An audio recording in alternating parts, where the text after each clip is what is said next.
अस्सलाम वालेकुम and welcome to my channel AHA assistants.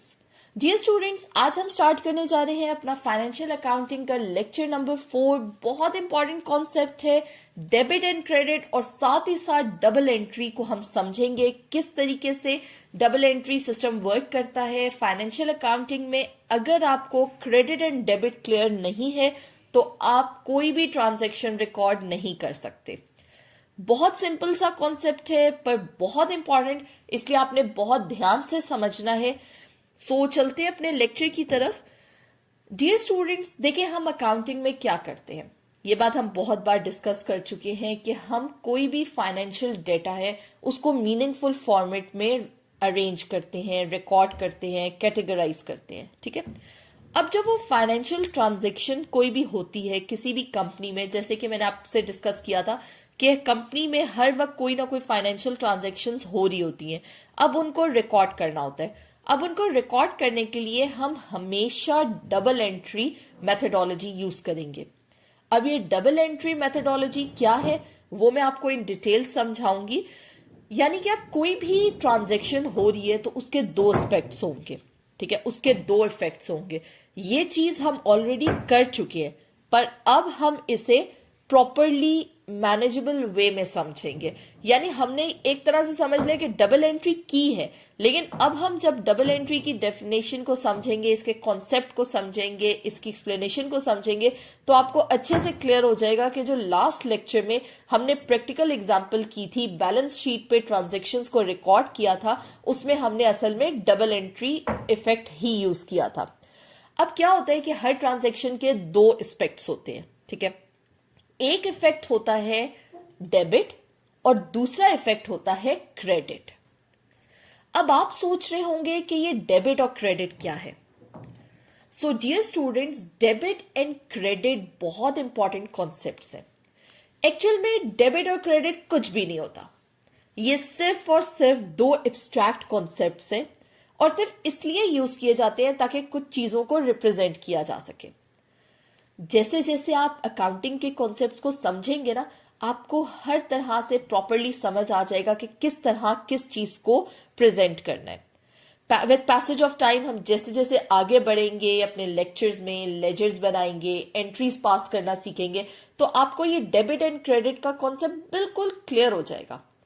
अब अगर आप कहें ना कि मैं आपको डेफिनेशन की सूरत में बताऊं कि डेबिट क्या है और क्रेडिट क्या है, तो ये पॉसिबल नहीं है। मैं आपको ऐसे नहीं बता सकती कि डेबिट क्या है और क्रेडिट क्या है। फॉर एग्जाम्पल, जैसे कि आप मुझे नहीं बता सकते कि प्लस क्या है, माइनस क्या है। क्या बता सकते हैं कि what is plus, what is minus, पर हाँ, अब अगर मैं आपसे पूछूं कि व्हाट इज ऐड और व्हाट इज सब्ट्रैक्ट, तो शायद वो आप जरूर मुझे बता सकेंगे कि एडिशन क्या है और सब्ट्रैक्शन क्या है। इसी तरह से डेबिट और क्रेडिट का भी सीन है कि हम प्रॉपरली डेफिनेशन की सूरत में नहीं बता सकते कि डेबिट क्या है, क्रेडिट क्या है। ठीक है, ये बस सिर्फ ये इस तरह से है कि जैसे अगर मैं आप मुझसे पूछे ना कि why sky is blue, why milk is white, तो जिस तरह आप मुझे इस चीज के आंसर नहीं दे सकते या मैं आपको आंसर नहीं दे सकती, इसी तरह हम डेबिट और क्रेडिट को डेफिनेशन की फॉर्म में एक्सप्लेन नहीं कर सकते। पर हाँ, अगर मैं आपको कहूं 2+2 इज 4, ठीक है, तो वो आप समझा सकते हैं मुझे कि किस तरीके से 2+2 इज 4। इसी तरह से डेबिट एंड क्रेडिट का जो रिलेशन है वो हम एसेट्स और लायबिलिटीज के साथ जब इनके कंपैरिजंस करेंगे, जब इनको उस फॉर्म में रिकॉर्ड करेंगे, तो ये चीज आपको हर तरह से क्लियर हो जाएगी कि डेबिट क्या है और क्रेडिट क्या है। फिलहाल आप सिर्फ इतना समझे कि डबल एंट्री सिस्टम क्या है। अकाउंटिंग में हम कोई भी ट्रांजैक्शन को रिकॉर्ड करने के लिए डबल एंट्री सिस्टम यूज करते हैं। हर ट्रांजैक्शन के दो इफेक्ट्स होते हैं। ठीक है, एक क्रेडिट और एक डेबिट। सो अब आपको याद क्या रखना है कि क्रेडिट और डेबिट जो है ना, वो सिर्फ डुअलिटी प्रिंसिपल या डुअल एस्पेक्ट को शो करता है। सो इन डबल एंट्री का क्या मतलब है कि हर ट्रांजैक्शन में दो इफेक्ट्स होंगे। ठीक है, और दोनों इफेक्ट्स को रिकॉर्ड भी किया जाएगा और ये दोनों इफेक्ट्स हमेशा इक्वल होंगे। आपको याद है, अगर आप थोड़ा सा रिकॉल करें तो हमने जो बैलेंस शीट बनाई थी उसमें एसेट्स जो हमारे 1,40,000 बने थे और जो दूसरी साइड पे हमारी जो लायबिलिटीज थी और जो ऑनर्स इक्विटी थी वो भी हमारी 1,40,000 बनी थी। यानी ये दोनों कॉलम्स बिल्कुल इक्वल थे, तो एक उनमें से क्रेडिट था और एक डेबिट था, ठीक है। तो अब यानी कि हम लेफ्ट हैंड साइड पे, अब इनके जो इफेक्ट्स है ना वो हमेशा इक्वल होंगे, ठीक है। यानी कि left hand side will be equal to right hand side. अब मैं डेबिट और क्रेडिट को ना रिलेट करूंगी एसेट्स और लायबिलिटीज से, ताकि आपको अच्छे से समझ आ जाए। बस एक बात आपने याद रखनी है कि ऐसा बिल्कुल भी नहीं है कि debit is plus and credit is minus, या डेबिट अच्छा है क्रेडिट बुरा है, ऐसा बिल्कुल भी नहीं है। बहुत सारे स्टूडेंट्स का, बहुत सारे लोगों का ये मिसकंसेप्शन है कि debit is to plus and credit is to minus, और डेबिट जो है वो अच्छा नहीं होता और क्रेडिट अच्छा होता है। ऐसा बिल्कुल भी नहीं है, ठीक है। डेबिट और क्रेडिट ना तो अच्छे हैं ना बुरे हैं, ये सिर्फ और सिर्फ डुअलिटी प्रोसेस को, डुअलिटी कॉन्सेप्ट को, डुअल नेचर को रिप्रेजेंट करते हैं, ठीक है। अब हम वापस अपनी एग्जाम्पल की तरफ चलते हैं जो कि हमने लास्ट लेक्चर में की थी, कि आपने इन्वेस्टमेंट की, ठीक है। 1 लाख रुपीज कैपिटल था, ऑनर्स इक्विटी थी 1 लाख रुपीज, और उसके बाद फिर क्या हुआ था कि 20,000 की मशीनरी परचेज की।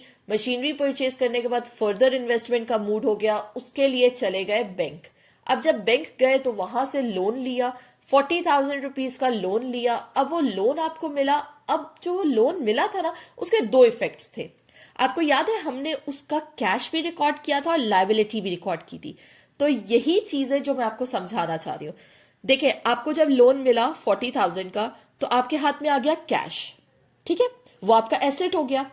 अब जब आपके पास एसेट आ गया तो साथ ही साथ आपको ये रिकग्नाइज करना है कि आप पे लायबिलिटी भी क्रिएट हो गई, क्योंकि आपके ऊपर ऑब्लिगेशन आ गई है, आप पे ड्यूटी आ गई है, आप पे अब ये फर्ज हो गया कि आपने वो अमाउंट वापस करनी है बैंक को। तो यहां एसेट भी है, लायबिलिटी भी है, और ये वही डुअल कॉन्सेप्ट है जिसकी मैं बात कर रही हूं। इसी तरह से देखें, जब आपने मशीनरी परचेज की थी तो क्या हुआ था कि आपका कैश यानी एसेट जो था वो रिड्यूस हो गया था, ठीक है। और फिर ये मशीनरी 20,000 की वजह से एसेट इंक्रीज भी हो गया। इसी तरह हुआ था ना, मतलब यही ट्रांजैक्शन थी। यानी कि देखें, एक तरफ आपका कैश रिड्यूस हो रहा था और उसके साथ साथ आपकी जो मशीनरी है वो 20,000 की एड अप हो रही थी, ठीक है। यही चीज हमने देखी थी। इसी तरह से जब हमें लोन मिला, एसेट इंक्रीज हुआ, पर साथ ही साथ लायबिलिटी भी इंक्रीज हो गई। सो अब क्या ये बात बताता है कि हमारा मजीद कैश जब हमने अपने बिजनेस में लगाया तो कैश तो इंक्रीज हुआ, पर साथ ही साथ आपके ऊपर लायबिलिटी भी आई, ठीक है। यानी कि एक तरफ क्रेडिट भी हो रहा है, डेबिट भी हो रहा है। तो यही होता है double entry system. Hope so कि ये बैंक की एग्जाम्पल के थ्रू आपको ये चीज समझ आ गई होगी कि डुअलिटी प्रिंसिपल क्या होता है, ठीक है। और अब मैं आपके लिए ना कोशिश करती हूं इसको मजीद सिंपल करूं, ठीक है। मैं क्रेडिट और डेबिट का कॉन्सेप्ट आपके लिए मजीद सिंपल करने के लिए आपको एक और बहुत ही मजेदार सी एग्जाम्पल से समझाने की कोशिश करती हूं। लेट्स सी के इन 5 एलिमेंट्स ऑफ फाइनेंशियल स्टेटमेंट के कौन से बैलेंसेस होते हैं। अब बैलेंसेस का क्या मतलब है, देखिए, अगर आपको ये चीज समझ आ गई ना कि 5 एलिमेंट्स क्या हैं, उनके बैलेंसेस क्या हैं, तो फिर आपके लिए जर्नल एंट्रीज बनाना बहुत इजी हो जाएगा, ठीक है। देखिए, हमने पढ़े थे ना 5 elements, assets, liabilities, honours equity, revenue, expenses, ठीक है। तो अब हम, अगर मैं आपको समझाऊं कि इनके बैलेंसेस किस तरह के होते हैं, तो उसके लिए मतलब फॉर एग्जांपल अगर आपको ये चीज समझ आ जाएगी ना कि डेबिट एसेट्स डेबिट कब होंगे या क्रेडिट कब होंगे, तो वो चीज आपके लिए फिर जर्नल एंट्रीज पास्ट करना या जर्नल एंट्री पोस्ट करना बहुत इजी हो जाएगा, ठीक है। क्योंकि मैंने आपको बताया था ना कि ये जो अकाउंटिंग कॉन्सेप्ट है ये आपका इन्हीं 5 एलिमेंट्स के गिर्द रिवॉल्व करता है। सो चलते हैं मॉडर्न इक्वेशन ऑफ अकाउंटिंग की तरफ। अब ये मॉडर्न इक्वेशन ऑफ अकाउंटिंग क्या है, देखिए, एसेट्स का हमेशा डेबिट बैलेंस होगा। क्यों? क्योंकि मैं आपको नहीं बता सकती, सिंपल। जिस तरह आप मुझे नहीं बता सकते ना कि चीनी मीठी क्यों होती है, why sugar is sweet, why salt is salty, इसी तरह से मैं भी आपको नहीं बता सकती कि why assets always have a debit balance. बस ये आपको माइंड में रखना है, ठीक है। आगे जाके मैं आपको कुछ इंपॉर्टेंट टिप्स बताऊंगी जिसके थ्रू आपके ये माइंड में हमेशा रहेगा। सो आपको ये माइंड में रखना है कि एसेट्स का हमेशा डेबिट बैलेंस होगा।